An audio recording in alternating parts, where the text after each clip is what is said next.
Bienvenidos a Alter Ego Finanzas y otras hierbas. Estamos de regreso y hoy tenemos a una profesional muy respetada, con mucha experiencia, que nos va a estar ilustrando a todos en el aspecto de la cultura organizacional y todo el espectro de condiciones que se rodean. Para ello hemos invitado a Cecilia de González, una experta en el tema. Cecilia, mucho gusto, bienvenida. Mucho gusto, Álvaro. De verdad, muchas gracias por tenerme aquí en este espacio. Cecilia, si quieres, para comenzar de una forma breve, porque sí nos gusta cómo amarrar las cosas, ¿cuál es tu expertise o experiencia o relacionada con el tema específicamente hoy de la cultura organizacional? ¿Qué credenciales o qué cosas o qué has estudiado que te lleva a tener, digamos, un perfil para hablar de eso? Lo que te puedo decir es una larga trayectoria. me imagino. No, por eso te dije cortito, porque ya después de que conversamos es así, ¿verdad? Ya son más de 30 años. Yo empecé en el mundo de la gestión humana. Trabajé en una empresa que fue creciendo y se volvió una multinacional, siempre en el mundo de la gestión humana, y mi último cargo fue directora de recursos humanos. Cuando yo me retiré hace ya 16 años de esa empresa, yo venía ya con la intención de crear Metacivisión, una firma consultora apoyando a líderes en la gestión humana. Y para mí lo más importante que yo pude observar cuando yo me retiré de la empresa era la necesidad de crear líderes, porque se nombran gerentes, se nombran directores, se promueven, se pierden grandes técnicos, pero no se ganan buenos gerentes ni buenos directores, porque no se forman en herramientas de liderazgo. Entonces me retiro de esta empresa. Ya en ese momento yo ya me había graduado como licenciada en psicología y también había sacado mi maestría en el INCAE. Entonces empiezo Metacivisión y entro en el mundo del coaching, la cual me lleva al mundo de la programación neurolingüística y la neurosemántica. Y pues bueno, aquí estoy. Mi misión es transformar seres humanos en líderes humanos, y nosotros lo que buscamos es ser los aliados de las empresas y organizaciones en su cultura organizacional para transformarla y hacerla una cultura orientada a los resultados y humana. Cecilia, bueno, tal vez el tema de cultura organizacional se podría parecer que todo el mundo sabe qué es realmente una cultura organizacional, porque es una jerga que se utiliza, pero desde desde una perspectiva, porque claro, cuando uno dice la cultura salvadoreña es cómo comen, qué comen, cómo se vive. Entonces, cuando uno habla de una organización, de una institución, ¿qué es una cultura organizacional? Yo te la voy a decir desde la perspectiva y la definición que Metacivisión da de cultura. La cultura organizacional es el pensar y el sentir de un grupo de personas en una organización que se manifiesta a través de lo que dicen y lo que hacen. A lo que me refiero es lo siguiente: si tú piensas que tu jefe o que tu empresa te trata mal, que te explota, que no te paga del salario que tú te mereces o no te da los beneficios que tú te mereces, ¿cómo te sientes? A ver, ¿cómo te sientes? Mal. Exacto. Mi trabajo y todo mi desempeño y mi atención al cliente es mal. Exacto. A veces creo, uno no lo siente, pero está, ¿verdad? Y es precisamente hacia lo que voy. Como tú piensas, tú sientes resentimiento, malestar. Entonces, ¿cómo te expresas de tu empresa? ¿Cuál es tu desempeño? ¿Verdad? En cambio, si tú piensas que tu empresa es una empresa que te valora, que te desarrolla, que te reconoce, ¿qué es lo que sientes? Sientes pertenencia, orgullo, lealtad, y por ende te expresas de esa misma manera y por supuesto tu desempeño es alto. Entonces, básicamente, esa es la cultura. O sea, un grupo de personas que piensan de una manera acerca de su empresa, por lo cual sienten lo que sienten, y por ende lo que se puede evidenciar es lo que dicen y lo que hacen dentro de la organización. La cultura empresarial siempre existe, independientemente si es buena o es mala. Siempre hay una cultura. Ahora, ¿dónde nace el concepto? O sea, ¿dónde nace todos esos valores, principios, formas de pensar, de dónde se origina en una empresa ese contexto. Lo que tú dices es correcto. Todas las familias tienen una cultura, toda organización, todo grupo de personas tiene una cultura. Lo que pasa es que se dan las culturas espontáneas, en donde tú pues dejas que las cosas se den, ¿verdad? O de una manera dirigida. ¿Quién crea la cultura? Es obviamente la cabeza, la alta gerencia, el líder, el CEO, el director ejecutivo, o la CEO, la directora ejecutiva, o el dueño de la empresa o la dueña de la empresa.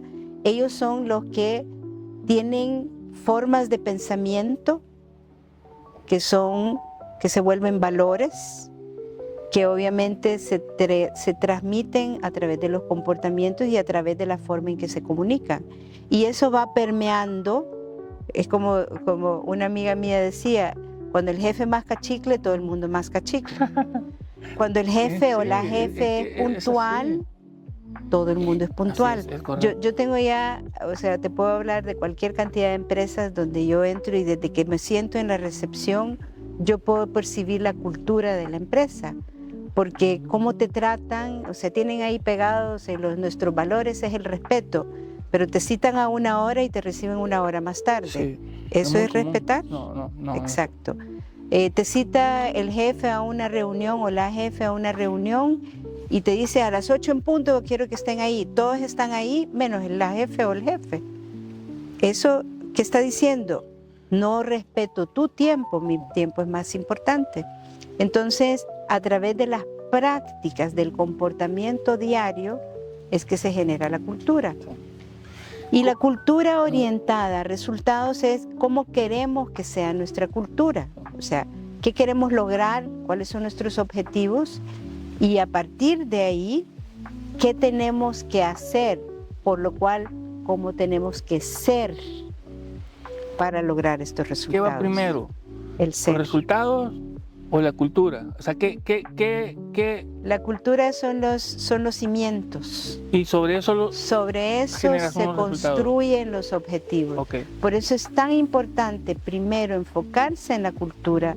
¿Qué cultura queremos crear para luego decidir qué es lo que vamos a lograr? ¿Qué tanto puede incidir la cultura que tenga una empresa en el resultado de las personas, de los equipos? ¿Cómo puede afectar, digamos, ese día a día que al final es lo que genera los resultados? Toda cultura eventualmente puede lograr resultados, porque están las culturas obviamente orientadas a resultados.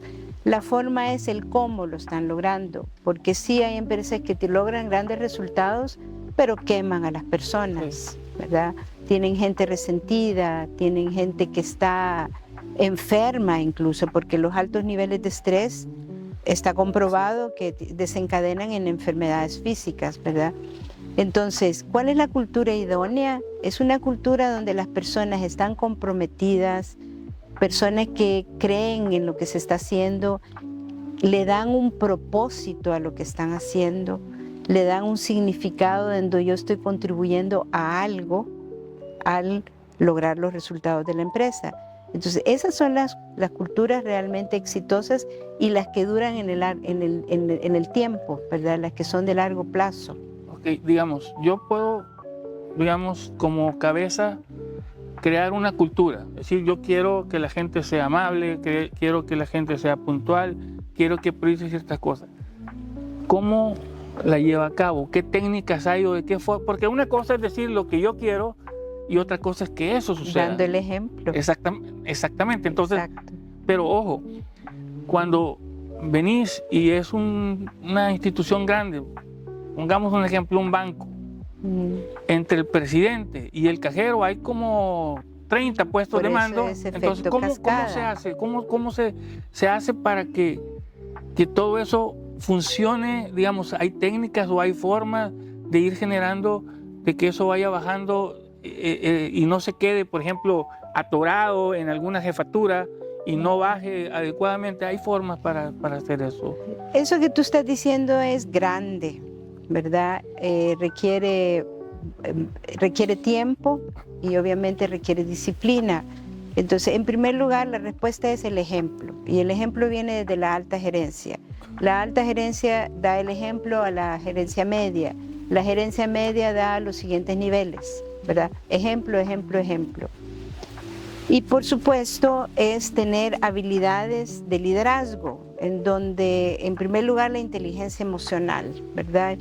Yo entiendo que las personas, cada persona es diferente, cada persona responde de una manera muy diferente, por ende yo me comporto con esas personas de acuerdo como son. Ahí es donde viene el famoso liderazgo situacional. Yo voy a tener mi estilo de liderazgo de acuerdo a la persona que estoy liderando. Esa es una. Por supuesto, las prácticas diarias, las decisiones que se toman, que estén de verdad alineadas a los valores que se quieren tener. Entonces, te decía, si un valor es el respeto, las prácticas que se dan dentro de la organización son desde el respeto, en donde yo te trato a ti, mi colaborador, con respeto, independientemente del nivel que tengan. Trato a la persona que está haciendo la limpieza dentro de la empresa con el mismo respeto que te trato a ti, que eres gerente, ¿verdad? Porque son dos personas cumpliendo dos funciones diferentes, pero siguen siendo personas, ¿verdad? Pero ese ejemplo lo tiene que dar la alta gerencia, porque muchas veces la alta gerencia Exacto. es la que genera que eso no suceda, porque a mí trátame bien, pero el otro no me importa, ¿verdad? Exacto. Entonces es la que tiene que dar ese ejemplo de que todos en la organización son iguales, ¿verdad? Exacto. Como seres humanos. No son iguales porque obviamente no tienen la misma preparación, no tienen la misma educación, no tienen el mismo entorno donde crecen, pero siguen siendo seres humanos. Entonces, yo como líder te voy a tratar a ti de acuerdo a cómo tú operas, ¿verdad? A tus marcos de entendimiento, ¿verdad? Yo hablo mucho de los mapas.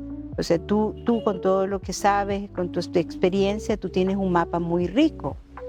Pero vas con un auxiliar que empieza a trabajar contigo, que apenas se acaba de graduar de la universidad, o un analista. O sea, el mapa que tiene, el entendimiento del negocio es mucho más limitado sí, que tu mapa, que tiene todo lo que ya ha vivido y ha entendido y ha experimentado. Entonces, claro, desde tu mapa tú tienes que comunicarte con el mapa de la persona, que no es lógico lo que para ti es lógico, o no es sentido común lo que para ti es sentido. Claro. Entonces, tener esos entendimientos son los que hacen que tú logres tener realmente gente leal, porque se sienten valoradas como personas, se sienten apreciadas como personas. De hecho, tener más amplio el mapa te obliga, porque tú puedes hacerlo a la inversa, no, porque su mapa pequeño no le permite, digamos, el contexto, ¿verdad? Entonces, jóvenes, les estamos trayendo a una mega crack en este tema. Por favor, no se vayan, solamente aprovechen este momento para darle clic, suscribirse, darle like también a aquellos que nos están viendo. Continuamos después de este espacio.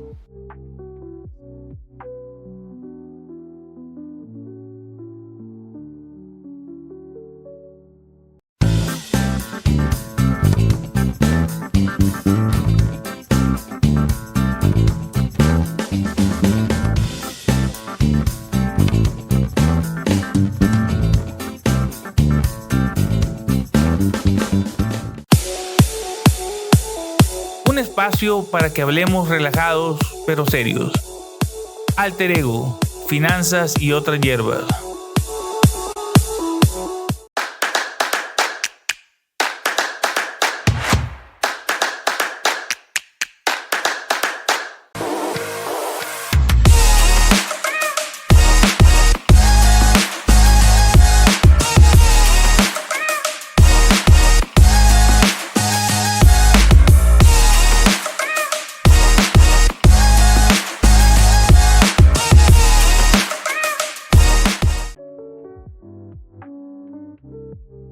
Bienvenidos, estamos de regreso en Alter Ego, finanzas y otras hierbas. Estamos conversando con Cecilia González, experta en muchos temas, pero específicamente hoy estamos conversando específicamente de la cultura organizacional y todo el espectro.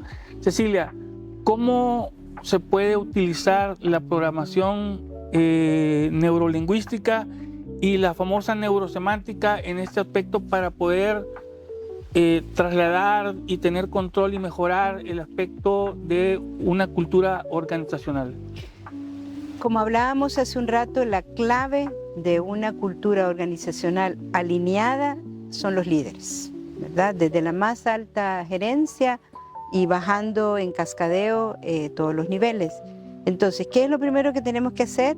Es darles herramientas de liderazgo a las personas que lideran personas, ¿verdad? Y la programación neurolingüística precisamente tiene esa metodología en donde ayuda a cada persona, independientemente que se ocupa o no puestos de liderazgo, a primero autoliderarse. Porque si tú quieres liderar a otros, a la primera persona que tienes que liderar es a ti misma. Exactamente. Entonces, la programación neurolingüística y luego la neurosemántica que se incorpora después, lo que te brinda son precisamente esos entendimientos de cuáles son esas creencias que tengo que me hacen comportarme de la manera en que me comporto, ¿verdad? El ejemplo que te hacía yo hace un rato cuando habíamos quedado una hora contigo y tú, cuando yo me disculpo contigo porque fue una situación que no estaba bajo mi control, tú me respondes, no, tranquila, no te preocupes. Pero si tu creencia hubiera sido, no, esta mujer es una irrespetuosa, no, esta mujer me está faltando al respeto a mi tiempo, tu respuesta hubiera sido de enojo, de irritabilidad, ¿verdad? Entonces, trabajamos mucho eso. ¿Cuáles son esas creencias que yo he ido incorporando a lo largo de mi vida que me hacen responder de la manera en que respondo? Aprendo además a entender cómo nos comunicamos los seres humanos. Entonces, al entender cómo nos comunicamos, desarrollo habilidades para comunicarme mejor conmigo misma, para empezar, y luego con las personas con las que interactúo. ¿Y hay técnicas para enseñarle a alguien que aprenda a hacer eso específicamente? ¿Podrías mencionarme así un par solo para poder dimensionar? Una bien sencilla que es con la que empezamos siempre cuando nosotros damos nuestros programas dentro de las empresas, que le llamamos Transformando Líderes. Es uno el de la perspectiva, perspectiva diferente, flexibilidad perceptual. Frente a una misma situación, siempre hay diferentes perspectivas. Claro. Entonces tú como líder, tú ves la situación con tu colaborador. Pero entonces esa es tu perspectiva. Pero luego te pones en la perspectiva, ¿cuál es la perspectiva del colaborador? Entonces, entendiendo la perspectiva del colaborador, obviamente vas a ver algo diferente. Luego puedes tener una perspectiva de un colega, cómo lo vería este colega, o cómo lo vería la alta gerencia. Entonces tienes diferentes formas de ver una misma situación, pero desde diferentes lentes. Y eso te permite tener un mejor entendimiento de la situación y tomar mejores decisiones. Pero ahí tienes que tener un medio de bloqueo también, porque por ejemplo a veces un subalterno puede pensar de una forma específica y tú puedes decir, no es posible que pueda pensar de esa manera. Lo que pasa es que él ha tenido sus vivencias que lo llevan, su historia, Exacto. sus condiciones, que lo llevan a pensar de una forma específica. Exacto. Su historia, sus aprendizajes a lo largo de sus programaciones internas lo hacen responder de la manera en que responde. Entonces, cuando tú tienes esos entendimientos, obviamente desarrollas la empatía, desarrollas esa capacidad de entender por qué la persona hace lo que hace. Y claro, a partir de ahí la puedes ayudar a que tenga una diferente perspectiva a ella o a motivarla a darle un significado, un propósito a lo que hace para querer aprender a nuevas formas de trabajo. Entonces, en la medida en que tú tengas un mejor entendimiento de las personas, vas a tener más opciones alternativas para poderla apoyar y desarrollarla.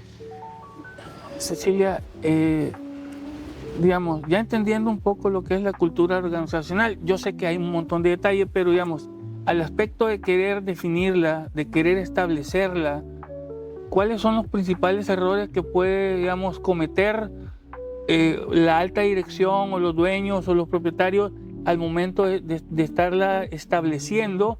Y si hay formas, eso es como unas, dar seguimiento, porque a veces puede ser buena, pero en algún momento se va desviando y cuando me di cuenta ya está bien desviada, ¿va? Entonces ahí son como dos preguntas. La primera es, ¿cuáles son los principales problemas al momento de establecimiento? Y la segunda es, ¿cómo puedo yo dar seguimiento? Si la hago bien, ¿cómo puedo dar seguimiento para que no se me vaya y me dé cuenta cuando esté por allá, ¿verdad? La primera que te puedo decir es la incongruencia. O sea, una es cosa que yo declaro lo que quiero y la otra es que yo hago algo diferente, incongruente a lo que declaro. Entonces, lo primero es tener esa claridad, la congruencia. Yo declaro que quiero esto, por ende, yo me comprometo y lo hago. Requiero hacer ajustes internos, pues entonces los hago. Y para eso están los procesos de coaching, por ejemplo. ¿Qué tengo que hacer? ¿Qué tengo que cambiar yo para ser congruente con esos valores que yo he establecido? Y eso va para todos, o sea, para todos los que van desde la más alta gerencia para abajo. Y definitivamente toda transformación de cultura es un proceso. No es algo que un cursito que te voy a dar y ya la gente sale iluminada. ¿Cuánto tiempo lleva así aproximado? Depende, entre más grande la organización, más tiempo toma, ¿verdad? Y obviamente más recursos en el sentido de prácticas de inclusión, prácticas de programas en donde se habla y se vive y se ejemplifican las situaciones, claridad de los valores aterrizados en comportamientos específicos, porque cuando tú haces declaraciones de valores son conceptos etéreos, que cada uno los entiende a su propia manera. En cambio, cuando tú realmente trasladas los valores en comportamientos específicos, ya la gente tiene claro qué se espera de ellas. Pero de nuevo, yo tengo que practicarlo y ser ejemplo de ello. Claro. Y me voy a equivocar muchas veces porque de repente tengo una situación que me saca de mi zona de confort, pero si yo vuelvo a seguirlo practicando... En algún momento se vuelve hábito, ¿verdad? Exacto, se vuelve hábito, exacto.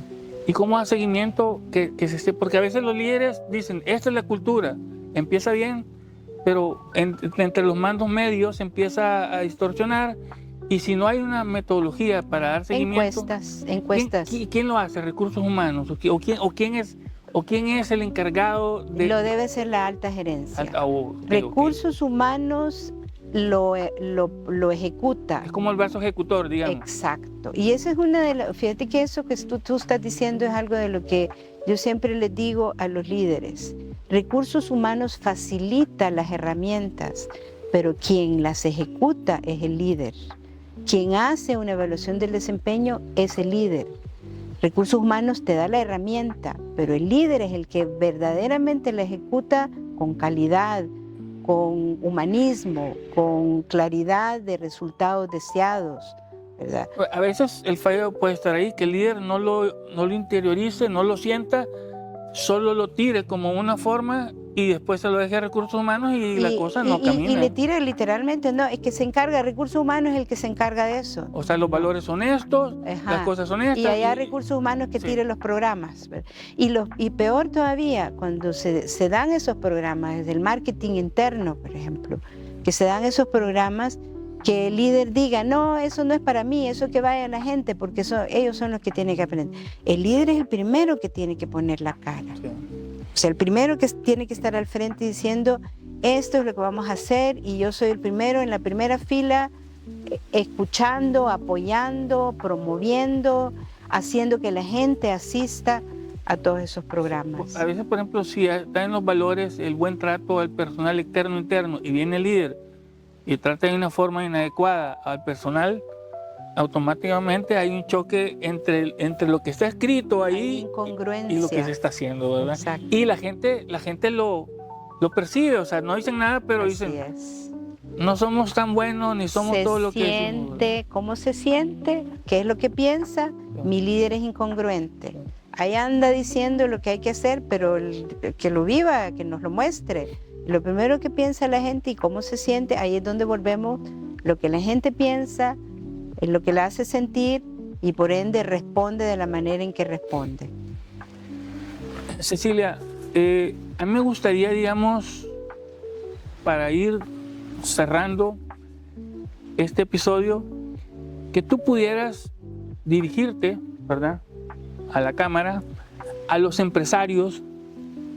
Fíjate el espectro, a los empresarios sobre la importancia de una cultura organizacional bien realizada y bien estructurada, porque, o sea, eso les genera resultados, les hace tener al personal cómodo, les genera muchas condiciones. A los estudiantes o personas, digamos que empleados, que vean que es importante que si hay una cultura, a veces uno tiene que cambiar algunas cosas también para encajar bien en esa cultura, porque a veces uno viene de otras empresas, por ejemplo, que vienen trabajando bien diferente y yo tengo que cambiar algunas cosas para encajar y ser hacia afuera lo que la cultura quisiera. Me gustaría que para cerrar pudieras dar un mensaje, una recomendación hacia las personas que nos están viendo, específicamente sobre el aspecto de la importancia, pero también qué cosas podrían hacer, digamos, así a grosso modo, o dar énfasis los líderes, las personas. Acuérdate que a veces todos somos líderes, a veces presidente, pero a veces yo tengo digamos, un staff pequeño, pero soy líder de ellos, me están viendo en todo momento y cualquier acción mía repercute en ellos. Sí. ¿Qué les podrías decir, digamos? Bueno, en primer lugar, a todo aquel que tiene personas bajo su cargo, llámese empresario, llámese ejecutivo, llámese líder, como quiera llamarse, lo que yo les puedo decir es lo siguiente: tener a las personas realmente apoyando de una manera leal, de una manera comprometida, es teniendo claridad de que son personas humanas, que tienen necesidades, que tienen situaciones diferentes a las mías, que en la medida en que yo reconozco y apoyo eso, voy a tener gente comprometida y leal. Y eso va desde la más alta gerencia hacia abajo a los diferentes niveles. Y a las personas en general, lo que yo les puedo decir es, tú le puedes echar culpa al mundo de por qué estoy como estoy, pero también puedes asumir tu propia responsabilidad diciendo qué es lo que está bajo mi control y qué es lo que no está bajo mi control. Y desde lo que está bajo mi control, qué es lo que yo tengo que hacer para verdaderamente integrarme a la cultura en donde yo estoy ahora, para poder también comunicarme de una manera más efectiva con las personas que me lideran y comprometerme también. Es una decisión mía. No tiene que ver con las otras personas, sino que tiene que ver si yo quiero o no quiero ser parte de algo. Cecilia, muchísimas gracias por tu gran aporte, ¿verdad? Mucho aprendizaje. Jóvenes y seguidores de todos los tamaños, sabores y colores, les tengo una buena noticia. Ya hablamos, vamos a grabar más cosas, la van a ver más seguido. Realmente una persona con un amplio bagaje, amplio conocimiento. Para todos ustedes, muchas gracias, que tengan un excelente día. Cecilia, muchas gracias por haber estado con nosotros. Gracias, Álvaro, gracias por invitarme, me da mucho gusto.